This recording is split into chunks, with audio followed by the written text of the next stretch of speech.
नमस्कार दोस्तों, OCN network में आपका स्वागत है। मैं हूं ओमकार चौधरी। पाकिस्तान पर सर्जिकल स्ट्राइक हुई थी, एयर स्ट्राइक हुई थी।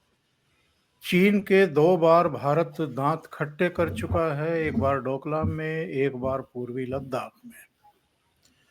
इसके अलावा डीप स्टेट की जड़ें खोदने और डेमोक्रेटिक तरीके से प्रधानमंत्री नरेंद्र मोदी उसको उसकी औकात पर लाने के लिए इधर लगातार काम कर रहे हैं, लगे ही हुए हैं। और इससे डीप स्टेट के पेट में दर्द नहीं होगा, या जो डीप स्टेट से जुड़े हुए हैं या उनके मोहरों की तरह काम कर रहे हैं, वो बिलबिलाएंगे नहीं, आपका रास्ता नहीं रोकेंगे, देश की तरक्की नहीं रोकेंगे। ये कैसे हो सकता है?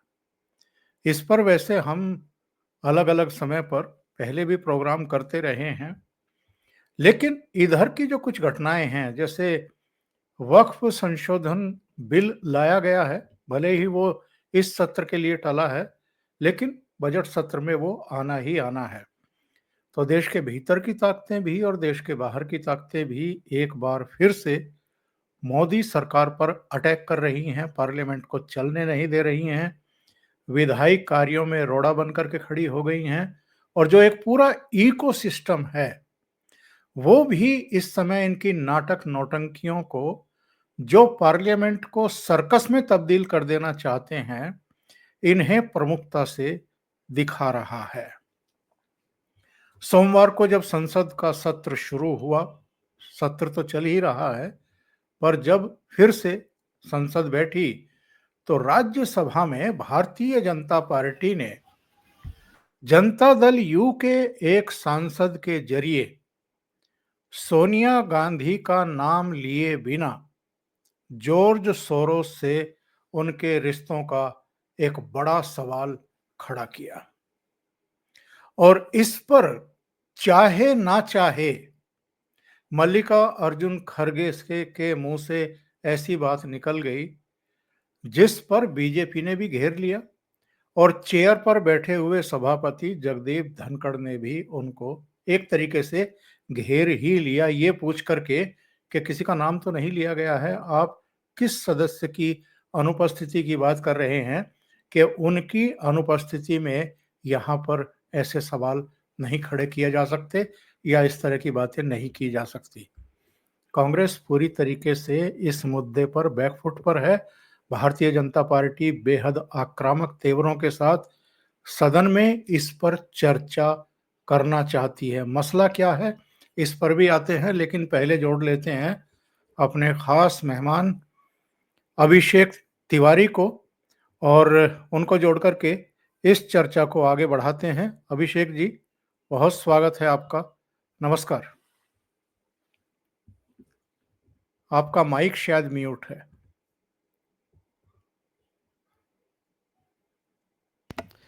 जी, आपके सभी दर्शकों को प्रणाम, नमस्कार, जय श्री राम। बहुत अभिनंदन है आपका।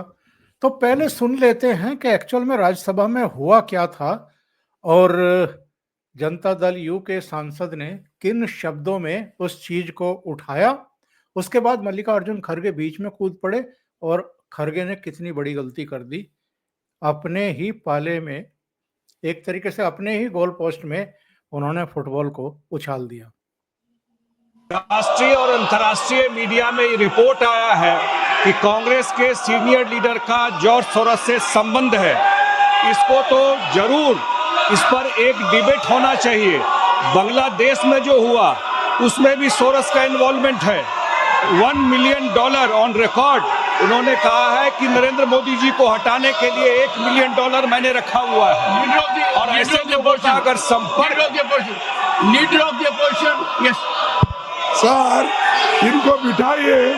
अगर हाउस, देखिए यही बोल रहा हूँ मैं, जो मेंबर इस हाउस में प्रेजेंट नहीं है वो ऐसे उठाना ये गलत है, और किसी के इमेज को डैमेज करना नहीं। कौन सा मेंबर? विच मेंबर? कौन सा member? 35-9 you are referring to which member? you know. So any member, नहीं कौन सा member? Which member you are referring? Referring of which member? ये देखिए, कार्रवाई में रुकावट नहीं डालेगा, शिष्टाचार नहीं होगा, करेगा, बाधा नहीं डालेगा, और जब राज्यसभा में भाषण दिए जा रहे हैं तो साथ साथ उनकी टीका टिप्पणी नहीं करेगा। ये क्या चल रहा है? हाँ? ये Yes, Mr. Sudhanshu Trivedi. Sudhanshu Trivedi, what have you to say? सिर्फ ये कहना चाहता हूं कि हमारी तरफ से सदन के किसी सदस्य का नाम नहीं लिया गया है। यदि माननीय नेता प्रतिपक्ष ने बोला है तो इसका अर्थ होता है कि उन्होंने स्वतः स्वीकार किया है कि जो सदन के अनुपस्थित सदस्य उनमें से कोई है। हमारी तरफ से किसी सदस्य का नाम नहीं लिया, हम सिर्फ इस चर्चा का आग्रह कर रहे हैं। आदरणीय सभा, तो क्या कहेंगे साहब अभिषेक जी? एक बार एक कवि जो है किसी सरकार को भ्रष्ट बता रहा था मंच पर, उसको पुलिस जो है पकड़ करके थाने ले गई और उससे कहा कि तुमने सरकार पर भ्रष्टाचारी होने का आरोप लगाया है, तुम्हारे खिलाफ हम मामला दर्ज करेंगे, तुम्हें अंदर करेंगे। तो उसने कहा कि मैं तो भैया भ्रष्टाचारी जो है पाकिस्तान सरकार को बता रहा था, आपको गलतफहमी हो गई कि मैं हिंदुस्तान की सरकार को भ्रष्टाचारी बता रहा हूँ। तो थानेदार बोला कि अच्छा, हमें बेवकूफ समझते हो, जैसे हमें पता ही नहीं है कि भ्रष्टाचार सरकार को कौन सी सरकार भ्रष्टाचारी है। तो जैसे ही जॉर्ज सोरोस से नाम लिया गया, जोड़ा गया किसी का, खरगे साहब खड़े हो गए कि वो तो सदन में मौजूद ही नहीं है, उनके बारे में आप चर्चा कैसे कर सकते हैं? सर, बड़ी गंभीर परिस्थिति में है इस वक्त कांग्रेस, और कांग्रेस को ये बात समझ में आ गया कि जो बाहर की चीजें हुई हैं, जो परिवर्तित हुई हैं। देखिए, दो तीन चीजों को मैं पहले लिंक कर देता हूं ताकि आपके दर्शक इस बात को ठीक से समझें। इस पूरे अडानी वाले विवाद पर कौन कौन सी पार्टी साथ में कांग्रेस के नहीं है, ये समझना पड़ेगा। एक समाजवादी पार्टी और एक तृणमूल कांग्रेस। ये दोनों क्यों नहीं है? क्योंकि ये बात समझ रही है कि अडानी हमारा फोकस होना ही नहीं चाहिए। 2027 में समाजवादी पार्टी को चुनाव फेस करना है और 2026 में ममता बनर्जी को। ये अडानी, इस्लामिस्ट और वामपंथ के कॉम्बिनेशन से राहुल गांधी जिस वोट पे सबसे ज्यादा डोरा डाल रहे हैं वो मुस्लिम वोट है, और इन दोनों को अपने मुस्लिम वोट खोने का अंदेशा है। इसी वजह से आज आप देखेंगे कि रामगोपाल यादव जी ने राहुल गांधी के ऊपर जबरदस्त हमला बोला है, इसके पहले टीएमसी ने। अब ये मैं बात क्यों उठा रहा हूं, वापस आ रहे हैं सोरस पे। जब सोरस में ये पूरा प्रकरण घिरा और संबित पात्रा जी ने स्टेटमेंट दिया और पूरा प्रेस कॉन्फ्रेंस हुआ, उस दिन मतलब ये था कि अब ये जो एनडीए सरकार है ये डीप स्टेट के अगेंस्ट फ्रंट फुट पे खेलेगी। भागे भागे डोनाल्ड लू यहां पर क्यों आ रहे हैं?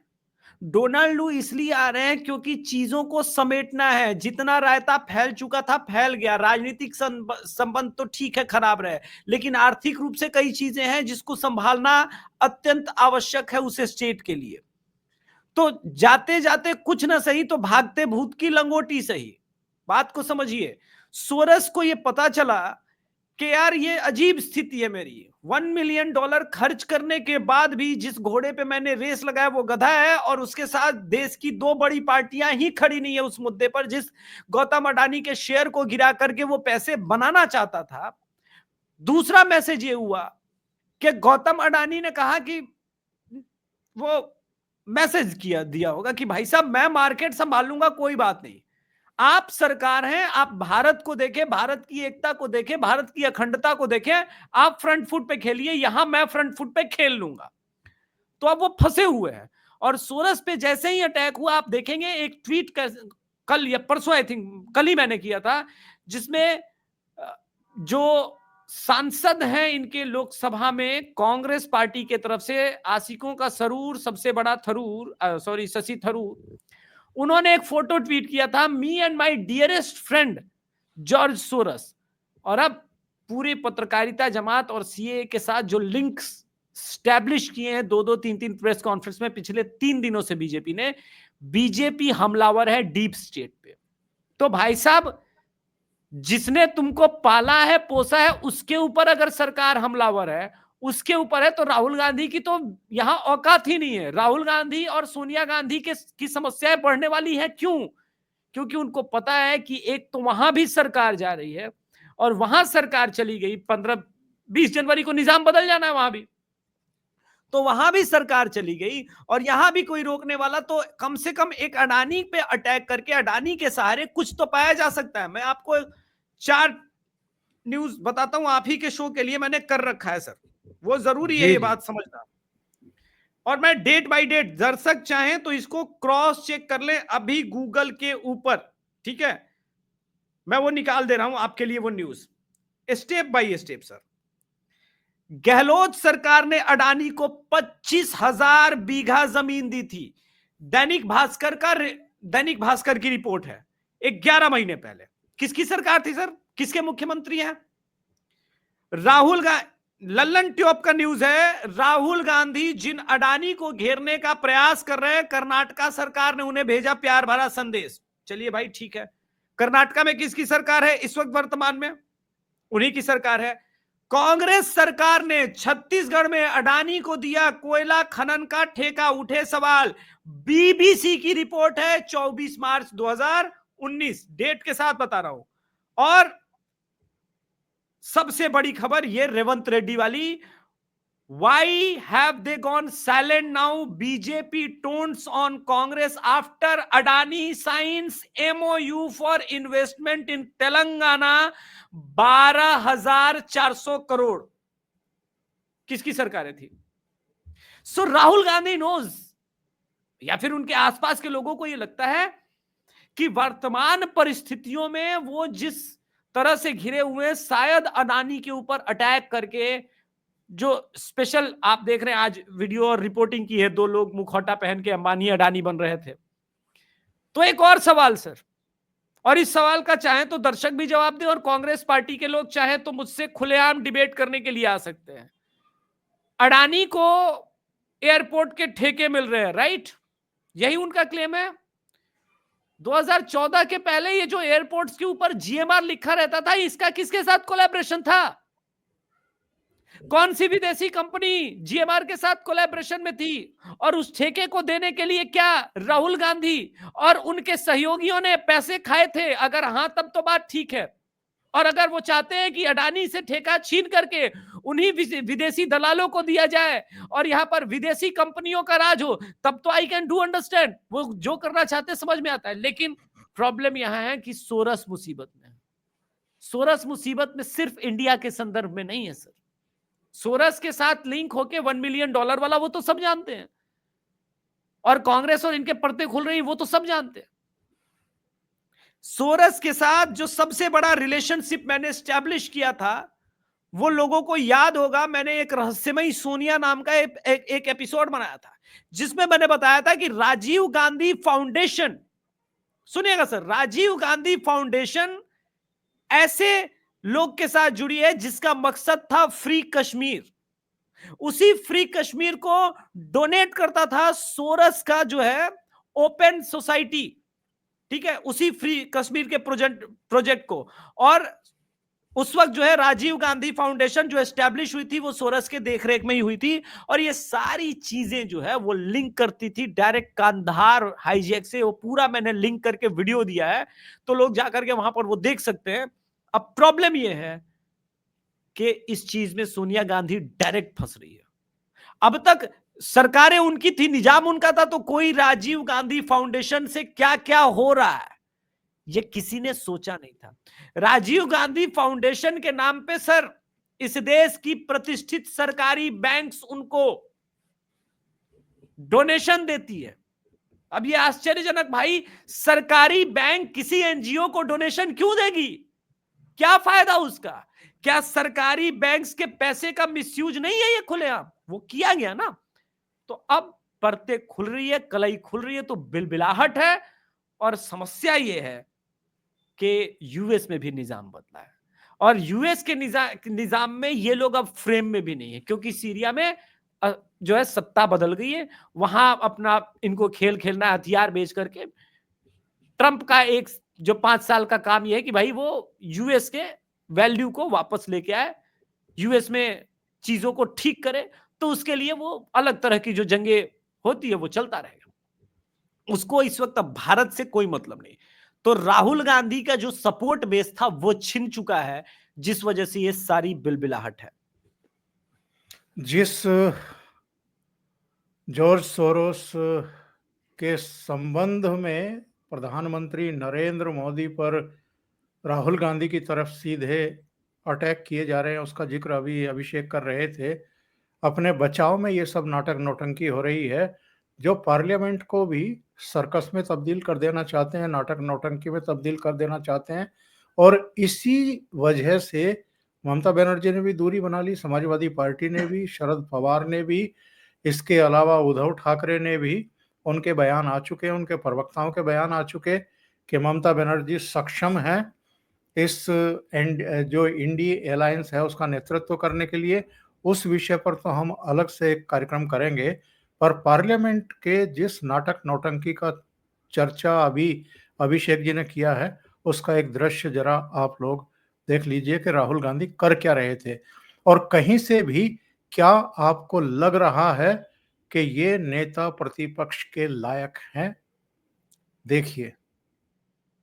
बोल रहे हो? मैं कुछ भी चाहता हूँ। क्या चाहते हो आप? कुछ भी पोर्ट चाहिए, एयरपोर्ट चाहिए, कुछ भी देश में। अगला आप क्या लेने की कोशिश कर रहे हो? वो उसके लिए अभी हमारा मीटिंग अभी शाम को है, हम क्या आज डिसाइड कर देंगे कि मैं जो भी करता हूँ ये भाई होने। अभिषेक जी, आप इसी की चर्चा कर रहे थे। दो अपने मेंबर ऑफ पार्लियामेंट के चेहरों पर, एक पर मोदी जी का चेहरा मास्क लगाया, एक पर अडानी जी का, और ये कैमरों के सामने, नेशनल इंटरनेशनल कैमरों के सामने, मीडिया के सामने राहुल गांधी वहां खड़े होकर के नौटंकी कर रहे हैं। किसी भी दृष्टि से कहीं से भी ये नेता प्रतिपक्ष लगते हैं या जोकर लगते हैं?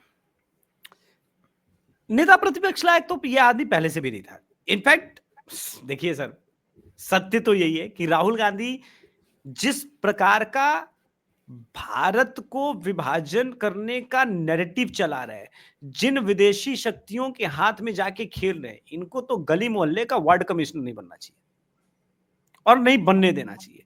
पर चूंकि इस देश में गद्दार हमेशा से रहे हैं, गद्दार हमेशा रहेंगे, और गद्दारों के साथ जो सबसे खतरनाक चीज है कि सत्ता की लिप्सा के अंदर अपनी मातृभूमि से गद्दारी करने वाले, अपने समाज से गद्दारी करने वाले लोगों की संख्या ठीक ठाक है, उसके वजह से इनका नंबर 99 दिख जाता है। अदरवाइज आज के समय जो कांग्रेस जो जिस प्रकार की राजनीति कर रही है, जो कांग्रेस बोल रही है कि मुस्लिम लीग सेक्युलर पार्टी है, अब उसके साथ क्या बहस करेंगे सर? बहस नहीं किया जा सकता। हाँ, शासन चलाया जा सकता है योगी आदित्यनाथ जी के स्टाइल में। आपने एक बात देखा है सर, मोदी जी पर ये हमला कर देंगे, लेकिन पिछले 8 वर्षों से 9 वर्षों से जितना इन्वेस्टमेंट उत्तर प्रदेश के अंदर योगी जी लेके आए, कोई माई का लाल आंख नहीं उठा पा रहा है। क्यों? क्योंकि पता है विद इन द लॉ और लॉ का प्रयोग ये दोनों बहुत अच्छे से करना योगी आदित्यनाथ जानते हैं। और चूंकि मोदी जी प्रधानमंत्री है और प्रधानमंत्री की अपनी मर्यादा होती है, मर्यादा का वो बहुत ध्यान रखते हैं, और उनके पास राहुल गांधी के अलावा दुनिया भर के और महत्वपूर्ण मुद्दे हैं जिस पर उनको फोकस रखना है, तो वो कभी डिफोकस्ड नहीं होते, उनका फोकस बहुत क्लियर रहता है। इसलिए पीएम मोदी तो कुछ बोलेंगे नहीं। बात यह है कि इस देश के राष्ट्रवादी या इस देश के लोगों का खून खौलता है या नहीं, या उनका खून भी पानी हो गया। राहुल गांधी की जो हरकतें है ना, ये गली के जो है ना लुच्चे लोगों की हरकतें, ये लीडर ऑफ अपोजिशन बनने लायक नहीं है। इससे कहीं मैं शर्त लगा सकता हूं, ममता बनर्जी भी इतना गिरा हुआ हरकत नहीं करती, अखिलेश यादव भी इतना बिलो द बेल्ट नहीं जाते जितना बिलो द बेल्ट ये जाता है। ये बताता है, पता है क्या sir, a baby who born with a golden spoon उसका एरोगेंस बताता है। ये एरोगेंट लोग हैं, लेकिन जनता ने इनको और इस आदमी को कोई शर्म नहीं है। सोचिए, इस आदमी ने महाराष्ट्र में इसी अडानी वाली राजनीति के चक्कर में शरद पवार को और उद्धव ठाकरे दोनों को बर्बाद कर दिया। दोनों की 20-20 सीटें नहीं आई सर, इसी आदमी की वजह से। राहुल गांधी के देखिए, शरद पवार की फिर भी राजनीति जो है अपने सीमा में वो करते हैं, लेकिन अति महत्वाकांक्षी और आंख बंद करके तो आपको पता है वहां भी वही चल रहा था। अडानी बार बार शरद पवार बोल रहे थे अडानी वाले मुद्दे पे बात नहीं। गूगल इसको भी लोग कर ले, अभी चेक कर ले। साफ साफ अडानी वाले मुद्दे से, छत्रपति शिवाजी वाले महाराज के मुद्दे से और सावरकर जी के मुद्दे से साफ साफ अपने आप को डिटैच किया। लेकिन चूंकि ये खुद अलायंस पार्टनर है, सबसे बड़ा अलायंस पार्टनर है, तो दाग तो आप पर लगेगा ही। आप कितना भी स्वयं को डिटैच कर लो, परिणाम तो आपको भी भोगना पड़ेगा। तो अपनी नाव डूबी साथ में अपने सगे संबंधी सबके नाव को राहुल गांधी ने डुबा दिया। महाराष्ट्र बेदर्दी से हारे, आमने सामने की लड़ाई थी हरियाणा में, हरियाणा हारे। और जो स्ट्राइक रेट और जिस प्रकार की चीजें, वो तो हेमंत सोरेन बाबा वैद्यनाथ जी के शरण में थे, उनको आशीर्वाद मिल गया किसी तरह। वरना जो स्ट्राइक रेट झारखंड में इनका है वो भी सबसे पुअर है, सबसे खराब है। डुबा तो वहां भी रहे थे, लेकिन किसी प्रकार से वो नाव बच गई। लेकिन अब राहुल गांधी जिसके साथ रहेंगे, आप देखिएगा आने वाले समय में वो सब डूबेंगे। निर्णय उनको करना है कि अपनी राजनीतिक साख बचानी है या राहुल गांधी के साथ उनको भी डूबना है। आचार्य प्रमोद ने अभी एक दिन पहले ही ये ट्वीट किया था। उन्होंने कहा था कि कांग्रेस का काम तमाम करने के बाद अब इंडिया गठबंधन का पिंडदान करेंगे राहुल गांधी। हाँ, मैं एग्री करता हूं। इस आदमी के साथ जो भी गठबंधन में रहेगा वो पूरी तरह से राजनीति। अरविंद केजरीवाल समझदार है, उसने न केवल डिटैच किया, बोला कि मैं दिल्ली में इनको कोई सीटें नहीं दूंगा। वो इसलिए जानता है कि बीजेपी भले कमजोर है, उसके खिलाफ भले कितनी एंटी इनकम्बेंसी है, किंतु अभी भी उसके प्रयास, जो भी उसके पास धूर्तता है, जो भी है, जैसा भी लोग नाम गए, लेकिन सत्ता के सबसे करीब अभी भी अगर कोई है तो अरविंद केजरीवाल ही है। तो कांग्रेस को सीटें देके अपने आप को क्यों बर्बाद करना है? फुल फ्लेज, फुल पावर से लड़ेंगे, प्रयास करेंगे। साफ मना कर दिया। अब आप देखिए, लड़ाई वहां रोचक हो जाएगी। चलिए जरा वो कारण जान लेते हैं जिसको लेकर के आज राज्यसभा में भारतीय जनता पार्टी की तरफ से नोटिस दिए गए थे, सोरोस और सोनिया गांधी पर इशारा करते हुए कि उनके रिश्ते हैं। और ये रिश्ते कैसे इस्टेब्लिश किए हैं बीजेपी ने, जरा वो भी सुन लेते हैं। सुधांशु की प्रेस कॉन्फ्रेंस के संक्षिप्त से अंश सुन लेते हैं। एक संस्था है जिसका नाम है forum for democratic leaders in Asia Pacific, और इसके बारे में कहा जा रहा है कि this is a non profit organisation established in 1994 with the mission to promote democracy in Asia Pacific region. अब इसमें 4 लोग सह अध्यक्ष हैं, जिसके बारे में मैंने बात की। 4 लोग सह अध्यक्ष हैं, और उसमें एक श्रीमती सोनिया गांधी जी भी हैं। जो लोग हैं उसमें फिलीपींस की कैरेजोन एक्विनो है, जो फॉर्मर प्रेसिडेंट ऑफ फिलीपींस हैं, कियाम डेन जूंग है जो कि प्रेसिडेंट हैं National Congress of New Politics के, ऑस्कर सांचेज हैं जो former president of Costa Rica हैं, और Sonia Gandhi ji in the capacity of chairperson of the Rajiv Gandhi Foundation. ये आप देख सकते हैं।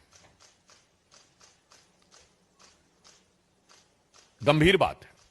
एक तो हम ये बात कहना चाहते हैं, आज सदन की कार्रवाई प्रारंभ हुई, इस गंभीर विषय पे हम लोग सदन का ध्यान आकृष्ट करना चाहते थे।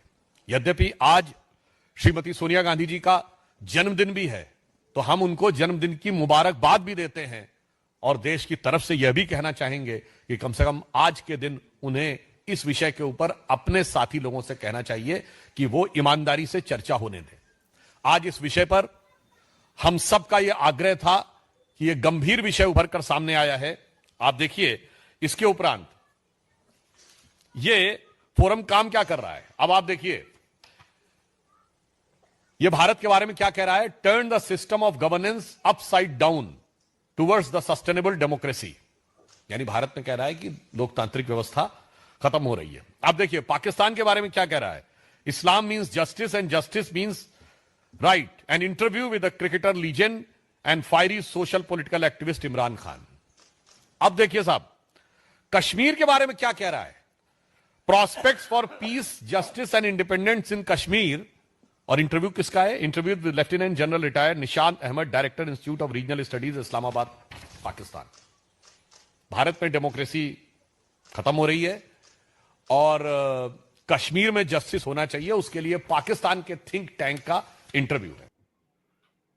ये जो साजिशें रची जा रही हैं अंतर्राष्ट्रीय स्तर पर और जो संबंध इस्टेब्लिश किया है उन्होंने एक रिपोर्ट के जरिए, यही वजह है पार्लियामेंट को नहीं चलने देना है, पार्लियामेंट की कार्यवाही में भाग नहीं लेने देना है और बाहर नाटक नौटंकी करनी है। अडानी को आगे करके मोदी जी के साथ उनका कटआउट लगा करके उस पर मीडिया में चर्चा कराए रहना है, ताकि जो इशू बीजेपी उठाना चाहती थी उसको उठाने ना पाए और इनको पूरी तरह एक्सपोज ना करने पाए। बिल्कुल बिल्कुल बिल्कुल, यही वजह है। मैंने आपके लिए वो वीडियो ढूंढ लिया है जो मैंने रहस्यमयी सोनिया, ये जो प्रेस कॉन्फ्रेंस इन्होंने किया है यहां से लेके पूरे कांधार हाईजैक तक, और इस पूरे वीडियो में आपको एक एक लिंक के साथ मैंने एस्टैब्लिश किया है कि राजीव गांधी ओपन फाउंडेशन और सोरस के लिंक्स कैसे थे और कैसे कांधार हाईजैक और उससे आगे तक की पूरी कहानी इसमें है, जिसमें हम सोनिया गांधी का वर्ल्ड लेवल पॉलिटिक्स में क्यों इंटरेस्ट था और क्या क्या प्लान्स थे वो सब डिकोड किया है।